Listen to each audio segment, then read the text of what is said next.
Mais parce que c'est une réalité historique.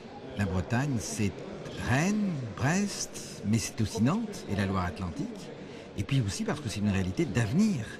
Si la Bretagne veut peser au niveau européen, si elle veut être en concurrence avec des grandes régions comme la Catalogne, comme la Bavière et comme bien d'autres régions européennes, il faut qu'elle pèse de tout son poids et de toute sa réalité humaine. Et la Loire-Atlantique en fait partie. Bien, ceci est en train de progresser, puisque j'ai fait passer un amendement avec d'autres collègues permettant, par un référendum d'initiative populaire, aux gens de Loire-Atlantique et aux Bretons des 4 départements de décider eux-mêmes de leur sort, sans que personne d'autre ne puisse interférer.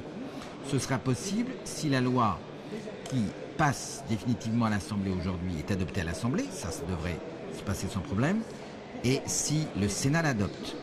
Ce qu'il faut tout à l'heure, lorsque le vote interviendra, c'est que tous les députés bretons, quelle que soit leur sensibilité, quelle que soit leur appartenance géographique dans l'un des 5 départements, votent le texte.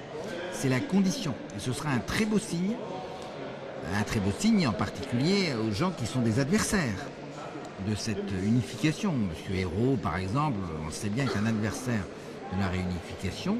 Eh bien, il faut leur dire à tous ces gens que nous souhaitons une Bretagne rassemblée, une Bretagne unie dans sa diversité, y compris sa diversité politique, de façon à ce que nous soyons plus forts demain.